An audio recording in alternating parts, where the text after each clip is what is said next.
Hi viewers, welcome to Andhra Prabha. నేను మీ ఉమా. ఎన్నో రోజుల నుంచి అడుగుతున్నాను, మన దువ్వాడు మాధురి గారు ఫైనల్ గా ఈ రోజు నాకు కలిసారు బిగ్ బాస్ తర్వాత. హాయ్ మ్యామ్, ఎలా ఉన్నారు? ఐఎమ్ సూపర్లీ సూపర్, నేను చాలా బాగున్నాను. అసలు బిగ్ బాస్ తర్వాత ఆల్వేస్ బిజీ, ఎప్పుడు కాల్ చేసినా ఉమా అక్కడ ఉన్నా, ఉమా ఇక్కడ ఉన్నా. సో ఏంటి, ఇంకా ఎన్ని ప్లాన్ చేస్తున్నారు, ఏమేమి బిజినెస్ ప్లాన్ చేస్తున్నారు అసలు? బిగ్ బాస్ ముందు కూడా బిజీ అయ్యారా, ఎందుకంటే ఇటు పక్క పాలిటిక్స్ చూడాలి, ఇటు పక్క బిజినెస్ చూడాలి, రెండు బ్యాలెన్స్ చేసుకోవాలి, చాలా కష్టంగా ఉంటుంది. దీనికి తోడు మూవీస్ లో కూడా ఇప్పుడిప్పుడే స్టార్ట్ చేస్తున్నాను నా జర్నీ. సో ఆ బిజీలో మూడు బ్యాలెన్స్ చేసుకోవడం కొంచెం కష్టంగా ఉంటుంది, అందుకే టైం సరిపోవట్లేదు. సో చూస్తే మీరు రీసెంట్ గా ఒక పోస్టర్ కూడా రిలీజ్ అయింది, చూసాను. అసలు మీ మూవీ ఏంటి అండ్ దానిలో ఏదో అత్త క్యారెక్టర్ అన్నట్లు నేను విన్నాను. సో మీరు చెప్పాలి దాని గురించి. నిజంగా ఒక powerful character and comedy character, చాలా బాగుంటుంది ఒక క్యారెక్టర్. ఆ మూవీకి ఆ డైరెక్టర్ గానీ హీరో గానీ అందరూ ఆ క్యారెక్టర్ అనుకునేటప్పుడు వాళ్ళకి ఇది మాధురి గారు అయితేనే బాగుంటుంది ఈ క్యారెక్టర్. అంటే ఈ మధ్యన రీసెంట్ మూవీస్ లో ఒక పవర్ఫుల్ రోల్ చేయడానికి లేడీస్ చాలా తక్కువగా ఉన్నారని, మన తెలంగాణ శకుంతలగా తర్వాత అలాంటి రోల్స్ చేసేందుకు ఎవరు లేరని అలా అనుకునేటప్పుడు అలాంటి క్యారెక్టర్స్ నా దగ్గర చాలా వచ్చాయి. ఇంకొన్ని క్యారెక్టర్స్ వచ్చాయి కానీ సార్ ఇష్టపడలేదు. ప్రతి ఒక్క స్టోరీ కూడా సారే విని డిసైడ్ చేస్తున్నారు. సో ఈ స్టోరీ అంతా చాలా బాగుంది. మూవీ కూడా మొత్తం విలేజ్ నేటివిటీలోనే సాగింది. మొత్తం నర్సీపట్నం బ్యాక్గ్రౌండ్ లో మొత్తం అంతా అక్కడే షూటింగ్ జరిగింది, చాలా బాగా జరిగింది. మూవీ అయితే ఖచ్చితంగా అందరూ కూడా ఎంజాయ్ చేస్తారు. గైరమ్మత్త అని ఒక మంచి రోల్, ఒక మంచి క్యారెక్టర్, ఒక అమ్మమ్మ నేను దాంట్లో. నాకు ఒక అల్లుడు, మనవడు, కూతురు అందరూ ఉంటారు. చాలా బాగుంటుంది స్టోరీ అనేది, మీరు థియేటర్లో చూస్తే బాగుంటుంది. సో నిజంగానే చూసాము, బట్ అమ్మమ్మగా అంటే దివ్వెల మాధురి గారు ఒప్పుకున్నారా? క్యారెక్టర్ బాగున్నప్పుడు ఒప్పుకోవాలి కదా. నాకు గ్లామరస్ రోల్స్ కంటే కూడా గుర్తింపునిచ్చే క్యారెక్టర్స్ అంటే నాకు చాలా ఇష్టం. నిజంగా నాకు అలాంటి క్యారెక్టర్ చేయాలని ఉంది. ఇంకొక క్యారెక్టర్ కూడా వచ్చింది, అది కూడా చేస్తున్నాను సార్తో పాటు. అది కూడా ఆల్రెడీ ఇంకా అవుతుంది, షూటింగ్ జరుగుతోంది. ఇంకొన్ని ఉన్నాయి, అవి కూడా చేస్తాను. సో మీరు బిగ్ బాస్ నుంచి బయటకు వచ్చిన తర్వాత చూసుకున్నారు మీ మీద మీమ్స్ కానీ ఇవి కానీ. అంటే రీసెంట్ డేస్ లో తనుజ గారిది కూడా ఆ కేక్ కట్ చేసినందుకు అది కూడా పెద్ద ఇష్యూ చేశారు. మీరు ఏమంటారు దాని గురించి? నేనే అనుకోవట్లేదురా, నన్ను ఈ రోజు పైకి పెట్టారన్నా మీడియా, ఈ రోజు స్థితిలో ఉన్నారన్నా మీడియా. సో ఏమన్నా కొన్ని ఛానల్స్ అలా అలా కావాలనే పోర్ట్రేట్ చేసి చూపిస్తున్నారు, ఎవరు చేయలేనట్టు. చాలా మంది వెళ్ళి మాడవీధుల్లో తిరుగుతున్నారు, చేస్తున్నారు. ఎక్కడా లేని మనమే జస్ట్ ఒక ఆఫ్టర్ ఆల్ రూమ్ లో చేసి దాన్ని పెద్ద ఇష్యూ చేశారు. పబ్లిక్ అర్థం చేస్తున్నారు కాబట్టి సపోర్ట్ చేస్తున్నారు. ఈ రోజు నేను ఈ సిచ్యువేషన్ లో ఉన్నానంటే విత్ పబ్లిక్ సపోర్ట్. సో అంటే లాస్ట్ టైం కూడా మీరు వాంటెడ్ ఏదో ఫొటోస్ దిగితే వాంటెడ్లీ అది కూడా అలానే చేశారు. అండ్ ఇప్పుడు నెక్స్ట్ టైం మీరు వెజ్ కేక్ అని చాలా క్లియర్ గా పెట్టారు, మళ్ళీ ఇప్పుడు కావాలని మీ మీద ఇట్లా నెగిటివ్ చేస్తున్నారా? అంతే, ఏముంది, ఎవరైతే ఇప్పుడే పాయల్ అన్నట్టు గుడ్ గర్ల్స్ ఎప్పుడు హిస్టరీని క్రియేట్ చేయరు, బోల్డ్ గర్ల్స్ క్రియేట్ చేస్తారు.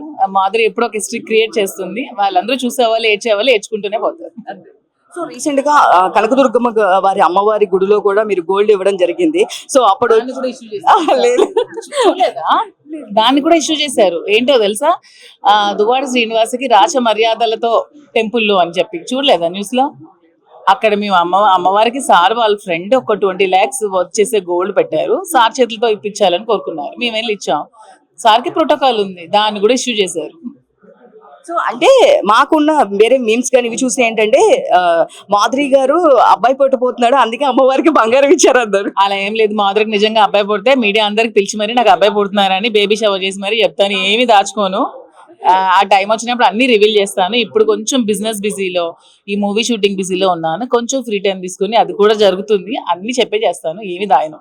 సో అంటే మీరు ఎప్పుడు లాస్ట్ టైం కూడా ఉమెన్స్ ఎంపవర్మెంట్ ఉండాలి, గోల్డ్ కొనుక్కోవాలి ఇట్లా అన్నారు. మోడీ గారు వచ్చిన తర్వాత గోల్డ్ కొనడం ఆపేశారా? ఐ మీన్ మోడీ గారు రీసెంట్ గా వచ్చినప్పుడు చెప్పారు కదా గోల్డ్ ఇంకా కొనొద్దు అని చెప్పి, ఇప్పుడు ఆపేశారా? ఆపేస్తాను, ఎందుకంటే పెద్ద ఆర్థిక సంక్షోభంలో పడబోతున్నాం అందరం కూడా. ఖచ్చితంగా డబ్బులు అనేవి పొదుపు చేసుకోవాలి. రోజు రోజుకి మన రూపాయి విలువ తగ్గిపోతూ వస్తుంది. చాలా దయనీయ స్థితికి మనం చేరిపోతున్నాము. నిత్యావసర సరుకులు అవన్నీ పెరిగిపోతున్నాయి. సో ఇవన్నీ మనం కావాలంటే ఖచ్చితంగా మనీ పొదుపు చేసుకోవాలి. మనీ వేస్ట్ చేయడం అనేది తగ్గించుకోవాలి. మా ఆయన కూడా రోజు నాకు మోడీ తర్వాత క్లాసెస్ పెడుతున్నారు, రోజుకో క్లాస్ చెప్తున్నారు. సో సేవ్ చేసుకోవాలి. నేను ఆ రోజు నుంచి గోల్డ్ కొనడం మానేశాను, ఉన్న వరకు పెట్టుకున్నాను అంతే. సో అంటే బకులా సిల్క్స్ ఇంకా ఏదో బ్రాంచెస్ కూడా ఓపెన్ చేస్తున్నారని విన్నాము. ఏంటి, ఎక్కడెక్కడ బ్రాంచెస్ ఓపెన్ చేస్తారు? ప్రెసెంట్ అయితే నా ఫేవరెట్ ప్లేస్ నా ఊరు వైజాగ్ లో పెడుతున్నాను, జగదాంబ జంక్షన్ లో. Next month opening. అంటే రీసెంట్ గా ఇప్పుడు పాలిటిక్స్ లో కూడా చాలా యాక్టివ్ గా ఉన్నారు. ఇప్పుడు టెక్కలి మళ్ళీ వెళ్తున్నారు. సో అక్కడ అందరూ ఎట్లా రిసీవ్ చేసుకుంటున్నారు? అసలు ఇప్పుడు ఎలా ఉన్నారంటే పబ్లిక్ శ్రీనివాస్ గారు ఒక్కరు వెళ్తే ఊరుకోవట్లేదు. మీరు మాధురిని తీసుకొస్తేనే రండి, లేదంటే రావద్దని చెప్తున్నాను. సో అంతలా పబ్లిక్ మా ఇద్దరికి అటాచ్ అయిపోయారు అనమాట. నేను ఒక్కదాని వెళ్ళినా కూడా ఒప్పుకోవట్లేదు, మీరు శ్రీనివాస్ గారితోనే రావాలి, మీరు మాధురితోనే రావాలి అని అంత విధంగా పబ్లిక్ కనెక్ట్ అయ్యి అసలు ఎంత ఆదరిస్తున్నారంటే, ఎక్కడికి వెళ్ళినా వేలాది మంది జనాలు ఎంత సపోర్ట్ చేస్తున్నారంటే, అసలు మా ఇంట్లో ఉంటున్నానా లేకపోతే బయట ఉంటున్నానా అన్నట్టు వాళ్ళు అసలు వాళ్ళ ఇంటి పిల్లలా రిసీవ్ చేసుకొని, అసలు నిజంగా రాజకీయంలో నేను ఇంతకు ముందు చూస్తున్న లైఫ్ ఒకటి, ఇప్పుడు చూస్తున్నది ఒకటి. బిగ్ బాస్ మీకు ఎంతవరకు హెల్ప్ అయిందంటారా? వాళ్ళందరితో కాంటాక్ట్ ఉన్నారా? నేనైతే ప్రెసెంట్ ఎవరితో కూడా కాంటాక్ట్ లో లేదు, నాకు అంత టైం కూడా లేదు. టైం కూడా లేదు అంటారు. నాకు మ్యాక్సిమం అంత కనెక్ట్ అవ్వలేదు కూడా అక్కడ ఎవరు. సో అంటే తనుజ గారు ఒక్కరితోనే మీరు కాంటాక్ట్ ఉన్నారు. యా అంతే.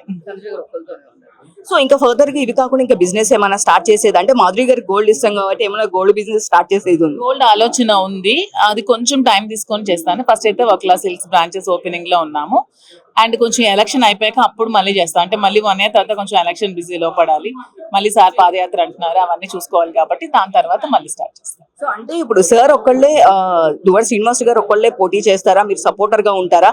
లేదు అంటే మీరు ఇద్దరు కలిసి టెక్కల్లో గానీ ఆ ప్లేసెస్ లో కలిసి పోటీ చేసే ఉద్దేశం ఏమైనా ఉందా? లేదు, 100% దువ్వాడ శ్రీనివాస్ గారు ఒక్కలే పోటీ చేస్తారు. ఇన్ కేస్ నేను ఎప్పుడైనా పోటీ చేస్తే నేను తెలంగాణలో పోటీ చేస్తాను.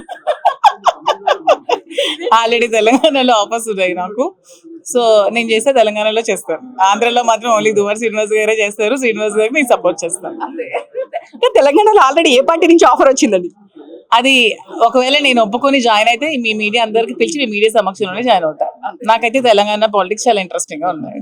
ఓకే, ఆల్రెడీ మీకు ఆఫర్ వచ్చిందా ఇక్కడ? Yeah. ఇక్కడ ఆఫర్ వచ్చింది.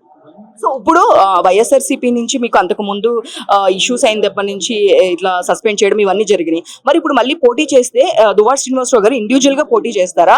లేదు అంటే ఏదైనా ఒక పార్టీకి మళ్ళీ అప్పుడు అంతకు ముందు మీరు లోకేష్ గారు చేంజ్ అవుతారు? ఆల్రెడీ లేదు, దువ్వాడ శ్రీనివాస్ గారికి అన్ని పార్టీస్ నుంచి కూడా పిలుపు ఉంది.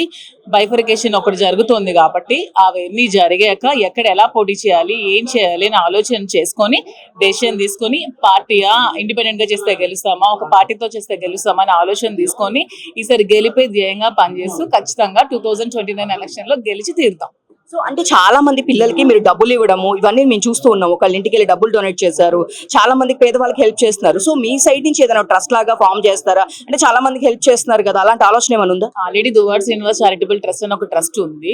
ఇప్పుడే కాదు, ఎప్పటి నుంచో, ఇప్పుడు తెలిసి చూస్తున్నారు, తెలియకున్నా కూడా శ్రీనివాస్ గారు ఎప్పుడు కూడా ఎడ్యుకేషన్ కి కానీ హెల్త్ కి కానీ ఎప్పుడు సపోర్ట్ చేస్తూనే ఉంటారు. మేము మంత్లీ ఒక 5 లక్షలు సంపాదించుకుంటే అందులో 4 లక్షలు అతను పబ్లికే చేస్తారు, మనకు ఉంచుకునేది ఏమీ ఉండదు. పిల్లలు కూడా బాగా సపోర్టివ్, వాళ్ళు కూడా ఇలాంటి కార్యక్రమాలన్నీ ఇష్టం. సో మనకు కూడా మనకు తోచినంతలో, నేనేం పాలసీ అంటే దేవుడికి ఇప్పుడు మొన్న ఎవరో 20 lakhs గోల్డ్ ఇచ్చారు అది ఇది అన్నారు, అలా ఇచ్చే బదులు పేదలకి సహాయం చేస్తే మన వాళ్ళు 10 మంది బాగుంటారని నేను ఆలోచిస్తాను. లాస్ట్ గా మొన్న రీసెంట్ గా ఒక యాడ్ చూసాను, శారీది పెట్టేసి అమ్మాయి ఫస్ట్ పెళ్లి కూడా ఒప్పుకోలేదు, శారీ కట్టిన తర్వాత ఈ ప్లాన్ ఎవరిది మాధురి గారు? ఏదో కొంచెం ఓన్ గా, అంటే ప్రమోషన్ ఇంతవరకు ఒక క్లాస్ మొత్తం నేనే చేసుకున్నా, ఓన్ ప్రమోషన్ తో ఓన్ బ్రాండ్ అంబాసిడర్ గా చేసుకున్నాను. సో అలా కొంచెం కొంచెం నేను స్క్రిప్ట్ రెడీ చేసుకుంటే దాన్ని మా ఆయన డైరెక్ట్ చేస్తూ ఉంటారు, ఆ ఇద్దరం కలిపి అలా చేస్తాం.